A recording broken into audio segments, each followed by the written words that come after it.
Touch screen class में आपका स्वागत है। आज मैं आपको मुंगेर यूनिवर्सिटी का जो सब्सिडरी का एग्ज़ाम होने वाला है 16 जून 2022 को, तो उसका मैं आपको यहाँ पे ऑब्जेक्टिव के लिए राष्ट्रीय आय, जो कि मुंगेर यूनिवर्सिटी का सब्सिडरी का पार्ट 1 के लिए भी ज़रूरी है और पार्ट 2 के भी ज़रूरी है, क्योंकि पार्ट 1 में भी ये राष्ट्रीय है, नेशनल इनकम, और पार्ट 2 में भी है, इसलिए आप दोनों यहाँ पे देख सकते हैं। तो यहाँ पे मेरा यहाँ पे क्या कहा जा रहा है कि राष्ट्रीय आय होता क्या है। भारत की राष्ट्रीय और प्रति व्यक्ति आय की गणना का प्रथम प्रयास दादा भाई नौरोजी ने किया था। तो दादा भाई हमारे जो नौरोजी थे, ये उन्होंने ही भारतीय की राष्ट्रीय आय और प्रति व्यक्ति आय की गणना का प्रयास किया था, वो भी 1867 से 1868 के बीच में। नौरोजी के आकलन के अनुसार 1868 ईस्वी में प्रति व्यक्ति आय 20 रुपये थी। आपसे पूछा जाएगा कि दादा भाई नौरोजी ने जब पहली बार भारत के राष्ट्रीय आय का आकलन किया था तो प्रति व्यक्ति आय कितनी थी, तो 20 रुपये थी। और फिर उसके बाद एफ से राष्ट्र ने वर्ष 1911 ईस्वी में प्रति व्यक्ति आय 49 रुपया बताया था। तो ये हो गया। और स्वतंत्रता प्राप्ति के पूर्व इस दिशा में प्रथम आधिकारिक यह प्रयास था। स्वतंत्रता प्राप्ति से पहले वाणिज्य मंत्रालय द्वारा किया गया था। और फिर वर्ष 1949 में भारत सरकार द्वारा नियुक्त राष्ट्रीय आय की समिति के अध्यक्ष कौन थे, PC महालनोबिस। तो आपसे पूछा जाएगा कि वर्ष 1949 में आज़ादी के बाद राष्ट्रीय आय समिति के अध्यक्ष कौन थे, राष्ट्रीय आय समिति के थे PV महालनोबिस थे। फिर उसके बाद यहाँ पे आप आते हैं नीचे में का 1 अप्रैल, भारत का राष्ट्रीय आय के आंकड़े की वित्तीय तिथि जो है 1 अप्रैल से 31 मार्च होती है। तो आपसे पूछा जाएगा कि राष्ट्रीय आय की जो तिथि कब से कब तक होती है, तो 1 अप्रैल से 31 मार्च तक। भारत में सांख्यिकी विभाग के अंतर्गत ही केंद्रीय सांख्यिकी संगठन राष्ट्रीय आय का आकलन करती है। तो आपसे पूछा जाएगा राष्ट्रीय आय का आकलन कौन करता है, तो केंद्रीय सांख्यिकी संगठन। तो और फिर उसके बाद इसकी स्थापना कब की गई थी, मई 1951 ईस्वी में ये केंद्रीय सांख्यिकी संगठन की स्थापना की गई थी। और फिर उसके बाद इसी के लिए ये आकलन के प्रकाशन सबके लिए उत्तरदायी होती है केंद्रीय सांख्यिकी संगठन। और फिर उसके बाद ये हो गया। अब यहाँ पे कुछ बातें हैं जो आपको जानना चाहिए। यहाँ पे हाँ, अनुदान क्या होता है। अनुदान के बारे में सब्सिडरी जो है लिखा हुआ है इसके बारे में कि साधन लागत में सरकार को भुगतान किए कर को शामिल नहीं किया जाता है, क्योंकि वह प्रत्यक्ष तौर पर उत्पादन प्रक्रिया में शामिल नहीं होता है, परंतु कोई अनुदान प्राप्त की जाती है तो उसे साधन लागत में शामिल की जाती है। तो आपसे पूछा जा सकता है कि अनुदान को क्या साधन लागत में शामिल किया जाता है, तो हाँ, अनुदान को साधन लागत में शामिल किया जाता है। अब यहाँ पे बाजार लागत वस्तु एवं सेवा के साधन लागत पर अप्रत्यक्ष कर जोड़ने के बाद निकाली जाती है। तो बाजार लागत जो है ना, वस्तु एवं सेवा पे जो साधन लागत होता है, जो उस पर कर लगता है, उस कर को जोड़ने के बाद निकाली जाती है। ठीक है।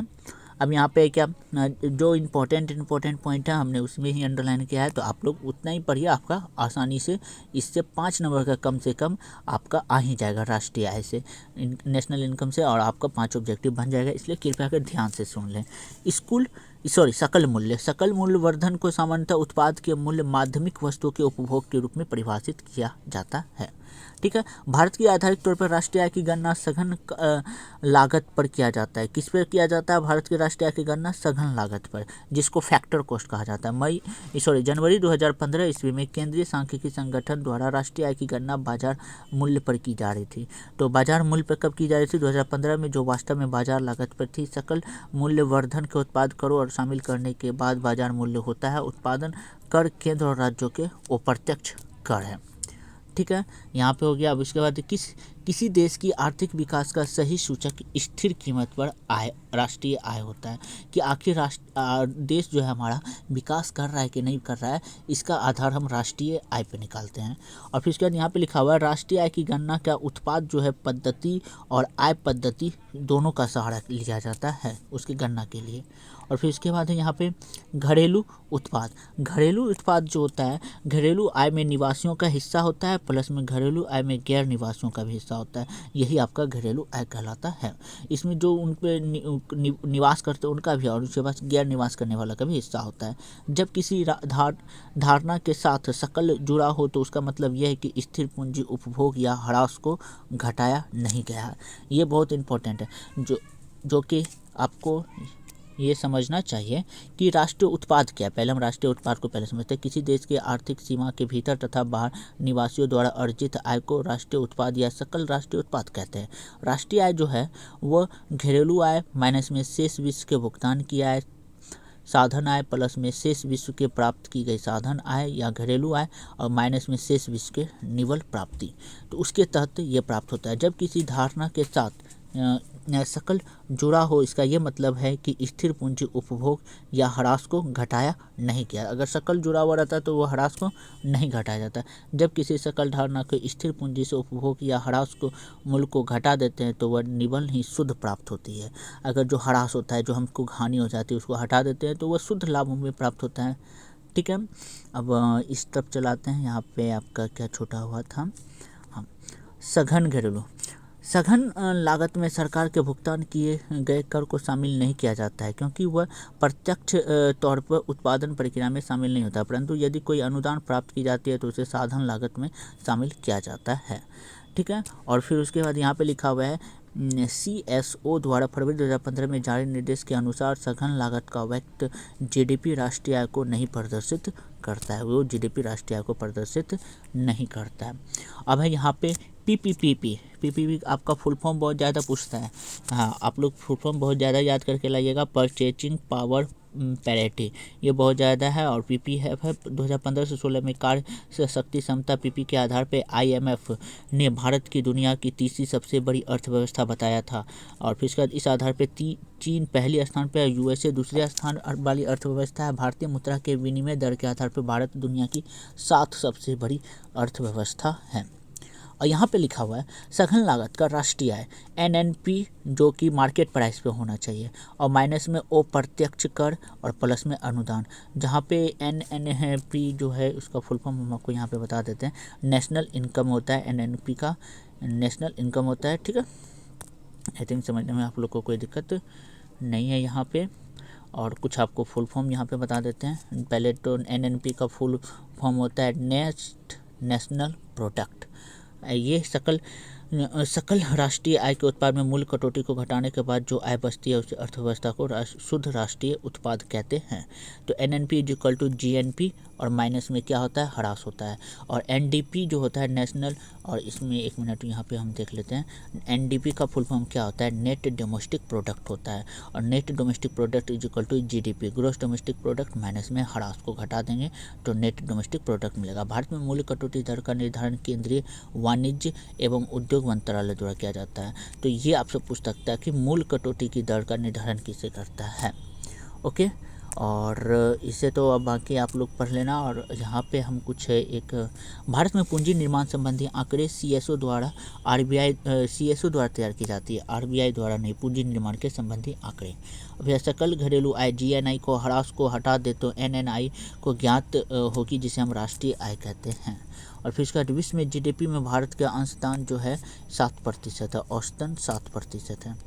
ओके, अब इतना तो ख़त्म हो गया। अब यहाँ पे ये शॉर्ट लिखा गया है। तो मेजरमेंट यहाँ पे मेजर्ड कैसे किया जाता है? GDP राष्ट्रीय आय का मेजर किसे किया जाता है? GDP की जरूरत पड़ती है। NDP मतलब net domestic product, GNP gross national product, NNP net national product, PCI पर कैपिटल इनकम। GDP देश के अंदर वस्तुओं व सेवा के मौद्रिक मूल्य को कहते हैं। और निश्चित अवधि इसकी क्या होती है? 1 अप्रैल से 31 मार्च। NDP जो है, NDP का जो होता है फुल फॉर्म शुद्ध घरेलू उत्पाद होता है। शुद्ध घरेलू उत्पाद को हम कैसे फाइंड करते हैं? GDP और माइनस में डिप्रिसिएशन जो जिसको मूल्य ह्रास कहा जाता है। ठीक है, GNP बराबर GDP प्लस में net income from abroad. Net income from abroad होता है जो विदेशों से प्राप्त शुद्ध आय होती है। अगर हमको ग्रॉस नेशनल प्रोडक्ट निकालना होता है ना, तो हम GDP पहले लिख लेते हैं और फिर उसके बाद प्लस में इनकम जो कि विदेशों से प्राप्त होती है, उस इनकम को हम जोड़ देते हैं तो ये हमसे GNP मिल जाता है। और विकसित, या ये बहुत इंपॉर्टेंट है, विकासशील देशों के लिए GDP बड़ा होता है GNP से, और विकसित देशों के लिए GDP छोटा होता है GNP से। क्योंकि विकसित देश जो होता है अमेरिका सब, वो दूसरे देश से बहुत ज़्यादा पैसा कमा लेते हैं, विदेशों से प्राप्त कर लेते हैं। फिर NNP निकालने के लिए GNP माइनस में डिप्रेक्शन मतलब विदेशों में प्राप्त कुल आय होता है।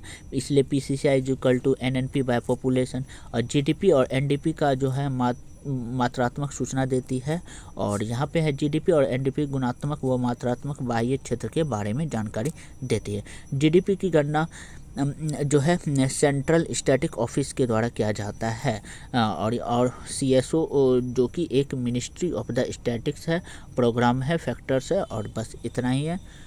और फिर इसके बाद यहाँ पे है market cost. Market cost is equal two factor cost plus में टैक्स और माइनस में सब्सिडियरी, इस तरीके से यहाँ पे है। और याद रखना master cost is greater than factor cost. Master cost जो बड़ा होता है वह फैक्टर कॉस्ट से बड़ा होता है, और मास्टर कॉस्ट छोटा होता है जब सब्सिडरी नहीं होती। जब सब्सिडरी आ जाती है तो मास्टर कॉस्ट जो है मार्केट कॉस्ट वो लेस देन हो जाता है फैक्टर कॉस्ट। ये मार्केट कॉस्ट है, सॉरी एम मास्टर हम पढ़ रहे थे, MC हो जाएगा। तो यहाँ पे GDP की गणना जो है चालू मूल्य या फिर स्थिर मूल्य पर की जाती है। तो इस तरीके से आप इसका कर सकते हैं। अगर और बाकी तो आपका हमको नहीं लगता है कि राष्ट्रीय आय में आपको लिए ज़रूरी है। तो ये पार्ट 1 और पार्ट 2 दोनों के लिए ज़रूरी है। अगर वीडियो पसंद आए तो प्लीज़ लाइक शेयर और सब्सक्राइब कर लीजिए। Thank you.